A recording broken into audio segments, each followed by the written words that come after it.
Hello everyone, so today is July 29 and for today's video, I'm going to open my race kit. So this parcel is from Run Rio because I signed up for Manila Marathon this coming August 10 and I'll be running 42.2 kilometers or full marathon, hindi na fun run, hindi na 5K, 10K, 21K, full marathon na. And this is my first full marathon talaga. Kaya naman I'm super excited. I'm going to test my limit kung kaya ko na ba talagang tumakbo ng beyond 21 kilometers. So, ayan. Open na natin yung race kit. Na-receive ko siya ngayon lang. Kasi kahapon, wala ako. Nire-deliver lang siya. Ayan o, nakikita nyo ba yan? Ayan o. Ayan, nakikita nyo? 42 kilometer. So, good luck to me talaga kasi sa totoo lang, I'm not confident with my training. Hindi po consistent yung pagtakbo-takbo ko recently. Dahil bumabagyo po. Almost 1 week nang umuulan. Last week. 1 week na umulan and ngayon, umuulan-ulan pa rin. So, yan, good luck na lang talaga. Yan. Manila Marathon! Yan, August 10 at SM MOA Complex. Ang laman lang nito ay singlet at saka race bib number. So, this is my race bib number. Bibilisan ko. This is my race bib number. Yan. My God! 42 kilometer baggage. Yan. Load bag, finisher shirt. Extra small for finisher shirt. Each group ko ay B. Good luck talaga. Kita nyo ba yan? 42 kilometer. Nakabahan ako kasi. Sorry na ang arte ko. Ay, ang ganda ng singlet. So, this is the singlet. Yun. Kita ba? This is the singlet. Ayan, yung mga sponsors sa likod. This is the fit.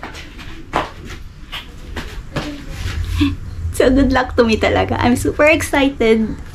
Hi guys! So, today is August 9 and yan, nakapag-ayos na ako dahil nag-book kami ng Airbnb sa Manila for Manila Marathon ni Che para less hassle na yung pag-commute mamayang gabi and para mas makapagpahinga kami. Kasi, ang call time or yung assembly time for 42 kilometer is 11 PM ng August 9 and yung gun start is August 10, 12 AM, diba?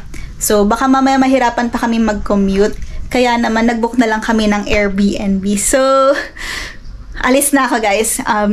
Kinakabahan talaga ako sa totoo lang. Pero naniniwala na ako sa sarili ko at sa training ko. At saka kay God na hindi niya ako pababayaan. So, good luck to me. Wish me all the best and no to DNF. Main na kami sa Panda Express. Tagal po kasi ni Che. Tignan niyo siya. Hindi ko rin po. Tapos na ako siya. Marami pang chika eh. Late kasi. Tignan niya natin anong message ko. Ay.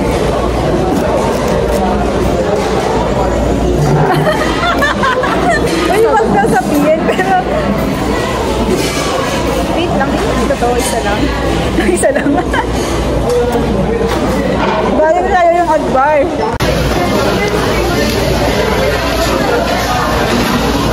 Nakakaiyak. Ikaw.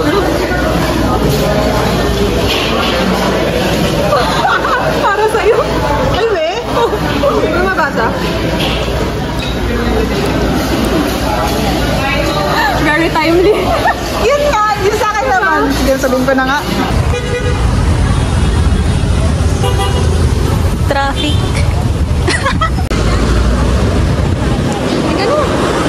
Tawid na tayo.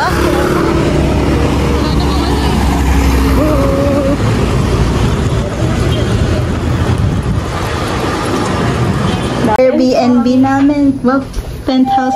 19th floor. Yun! Wow, ang lamig. Ang bango. Ang bango naman ng condo mo. Wow! Okay. Ito, bukas pala yung humidifier. So, that's it guys. Mamaya na ulit dahil matutulog na kami. And 4:44 PM na, no? So, bye guys. Bye-bye ka na. Amazing. Bye!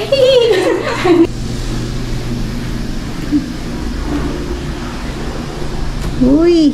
Uy, may hair dryer. May kulay. Uy, ang ganda! 19th floor. Wala, natatakot ako. Jeez, nakakatakot. Huwag mo kutulak. May free access sa pool, di ba? Oo. Oo, di na kami makakaswimming. Oh, parang balak mo pa yata. Gagi, nakakatakot. Ayoko na.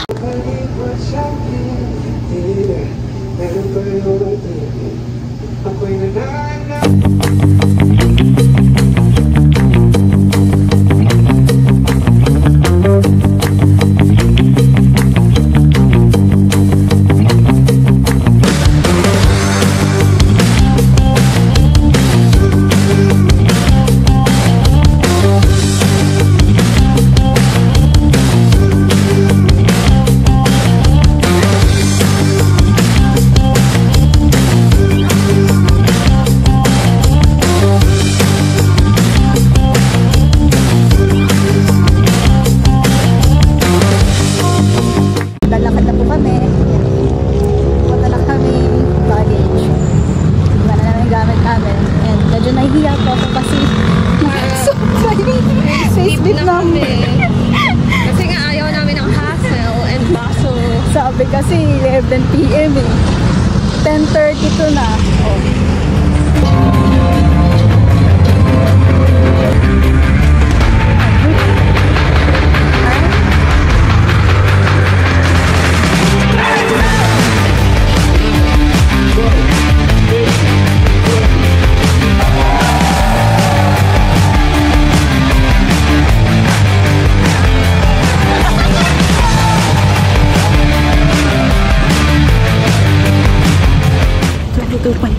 kilometers na. I have to go.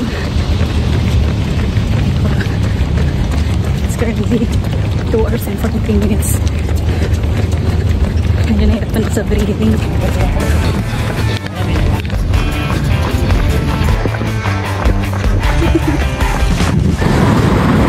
Let's do this.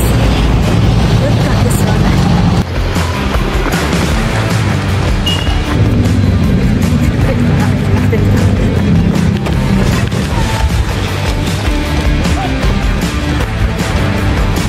Travelers. It's 29.6 kilometers.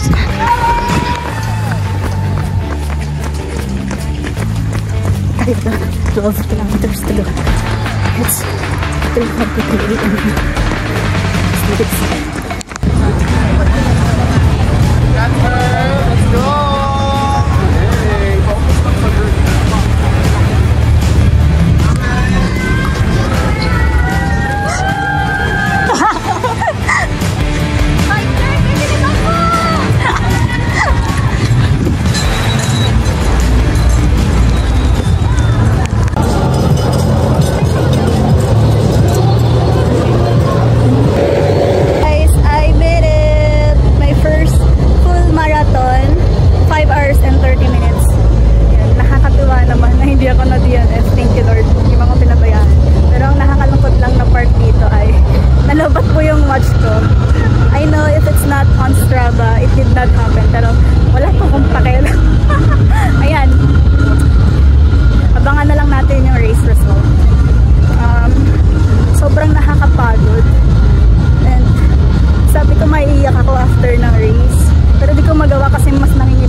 Angel's Burger!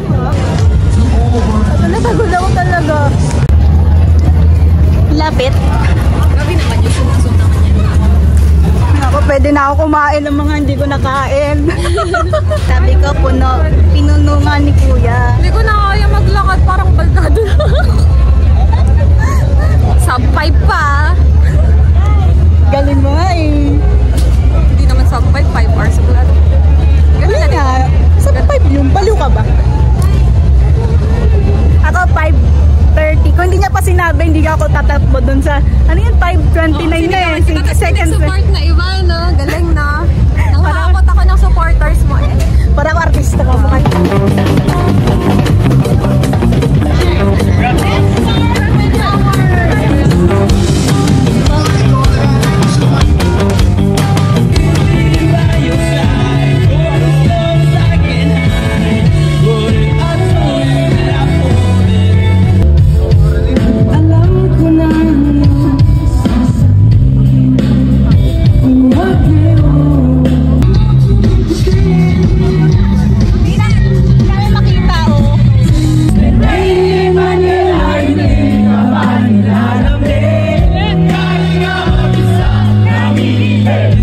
Na naman po ang namatay. Ito. Sakit. Violet siya. Hindi nangalata. Ito medyo. Pero hindi pa siya kaya pa i-survive. Sakit. Check out time. Check out. Bye! Thank you sa mo sa akin. Pagpayag mo sa akin na mag-stay sa condo mo. Yan, iba naman talaga sa check. Sure. Next time ulit. Finally po, nag-suggest si Che na mag-grab kami papuntang Mila. Oh, good. Reward. Video time. Harubi set.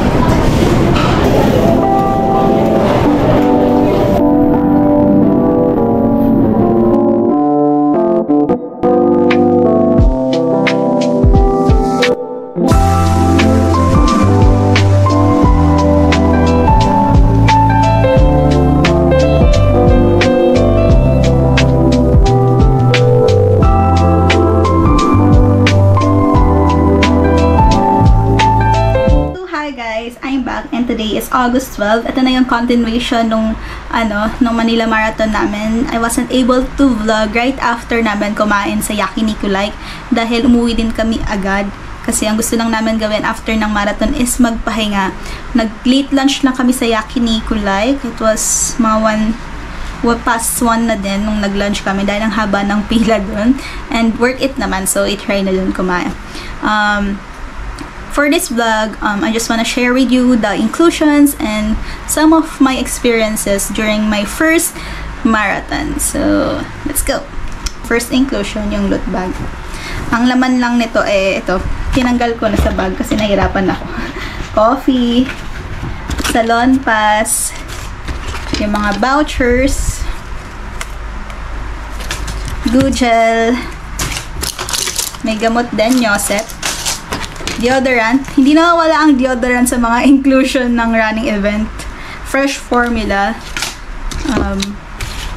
Meron ding banana, clover, water. Ayun. Yun lang. Konti lang yung, yung iba kasi nakain ko na. So, yun lang yata. Konti lang yung laman ng loot bags. So, ito mga ibang nakuha ko dito ay pinilahan ko na. Salon pass, pinilahan ko yung mga boot. Rexona. Ito, di ko alam kung saan to eh. Basta, binigyan kami 2 tape. 4 muscles yan eh. So, ay. Ano pa ba? So, yan lang yata. Yung ibang boot, pinilahan namin. Konti lang sa Sing Life. Nagpa-picture kami. Sa Devant, nagpa-picture lang din kami. Free coffee. May free coffee din. Di ko alam saan yan. And, ayan, Angel's Burger. Ice cream, Anli sorbetes, and Anli taho during the event. And ano pa ba? Yun lang yata. Nalimutan. Konti lang yung napuntahan naming mga booth kasi nga pagod na kami and hindi ko talaga afford na mag-ikot kasi ang sakit talaga ng legs ko and ng paa ko. So, ayun. Next is yung medal, finisher medal. This is the finisher medal for 42 kilometers. Yan, ito yung back. Run 2025 Run Rio Manila Marathon. And this is the front, which features the Luneta Park, the Rizal Monument, and 42 for the distance. Yan, grabe. Still can't believe na magkakaroon ako ng 42 kilometer na medal. And next is the finisher towel. Ay. All distance have this finisher towel from 5K to 42 kilometers. And last but not the least, the finisher shirt, which I'm wearing right now. Yan. This is the front. The Luneta, Rizal Monument, Manila Marathon, and at the back, which features the distance 42.195 kilometers. Sa totoo lang, I am not confident with my training, kaya naman sobrang kinakabahan talaga ako. Hindi ko alam ba't din ako nag-sign up for this category. Bigla na lang talaga ako nag-sign up. Parang a week after nung half marathon ko with Bionic Run, ayun, nag-sign up ako for Manila Marathon, and that's it. Start na agad ng training. Part of my preparations was to reach 30 to 50 milliyage a week. Na-reach ko naman yung goal na yon, but it wasn't consistent since ang dami ko din kailangan gawin aside from running. I only ran after work, long runs for weekends. I tried my best to be consistent in running. I tried to run under the rain, and even during the red days talaga. I pushed myself too hard for this event. And ayun nga, kinakabahan pa rin ako because yun nga, I know to myself that my training is not ideal for someone who will run a marathon. And sobrang na-burnout din ako dahil although nag-rest naman ako, pero I reached the point na pagod na talaga ako and question myself kung bakit ko ba talaga to ginagawa. But ayun, I still made it. Ayun, I still push through, I still show up during the days na hindi ko na talaga gusto. Kaya, ayun. So, part yun ng preparations ko. And also, yun nga, mental preparation, not only physical. Yun, mental training din, like, doing long distance run.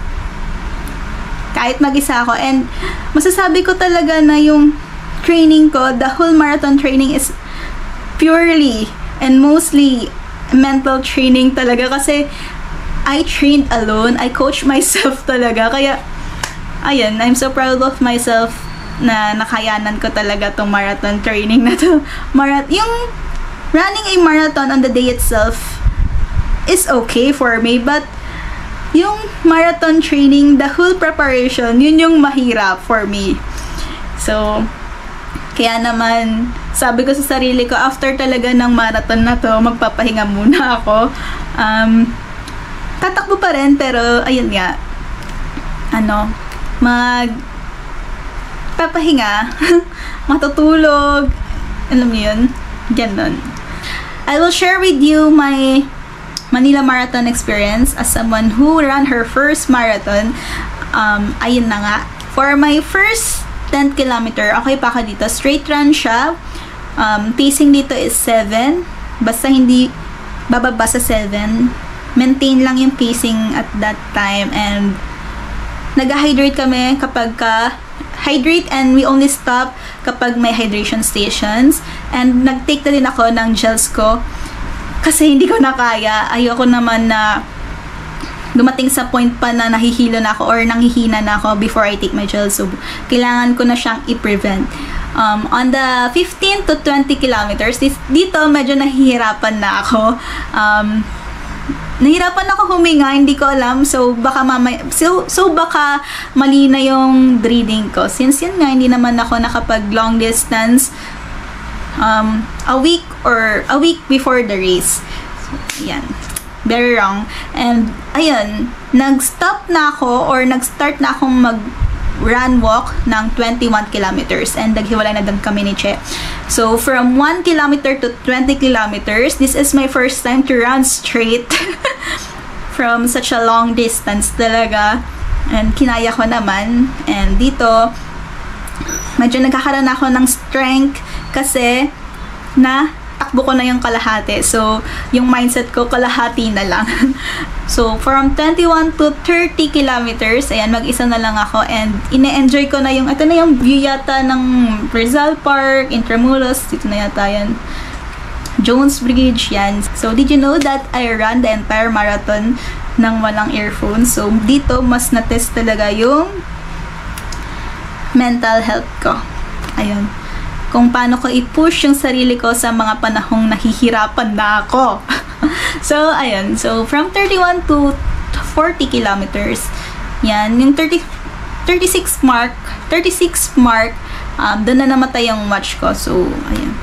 So, doon ako nahirapan sa mga part ng Jones Bridge kasi sobrang uphill for me, for someone na mas madalas tumakbo sa, patag. Ayun, mas na-test yung, legs ko. And, hindi ko pinush yung sarili ko na tumakbo uphill kasi as much as possible, iniiwasan ko ang mag-cramps. And, ang mindset ko na lang is, kapag nag-cramps ako, mas lalong hindi ko matatapos yung race. So, hindi lang naman ako mag-isang naglalakad.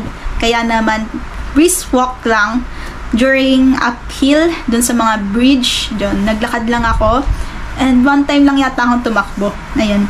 Ayokong, medyo malayo pa yung 30 kilometers sa finish line. Kaya naman, hindi ko pinush yung sarili ko.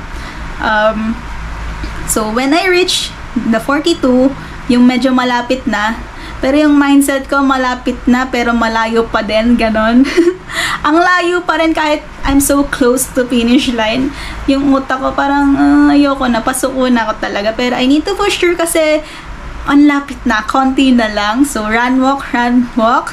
And I still did not push myself kasi ayoko ang ma-injured. So, yun po yung kinakatakutan ko talaga.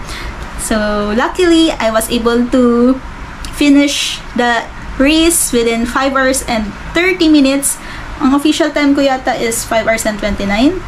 Ayan. So, that's sub 5.5 for someone who ran her first marathon. Grabe. Congrats. Congrats, self. You made it. Grabe. I still can't believe that I ran my first marathon this year kasi ang goal ko lang talaga this year was to run my first half marathon and grabe, 3 months after ng half marathon ko, sumabak agad ako sa full marathon and yun, nakaka-proud lang. Though there are times na talagang ayoko na. Sumusuko na talaga ako. So, running, I can say that running a marathon running 42 kilometers in just one day is fine, pero the whole marathon training, physical, mental, financial, grabe, dun ako nag-struggle talaga. Mahirap, pero kinaya naman. So, grabe. Ang galing talaga ng mga tumatakbo ng marathon.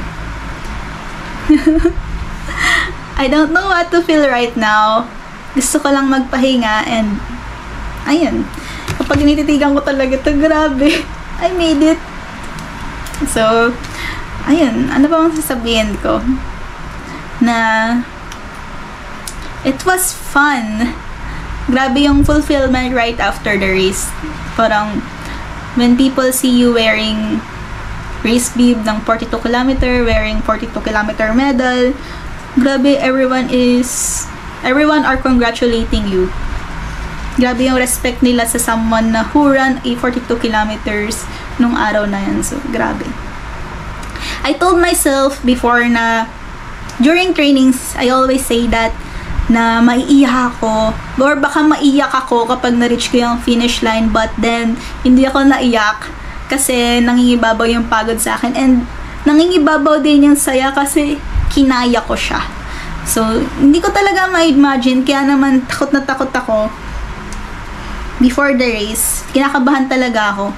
Lagi ko sasabi, oh God, finish strong lang talaga, no injuries. Kasi nga, hindi nga ako ganun ka-confident sa training ko, and the longest distance na natakbo ko pa lang is 22 kilometers.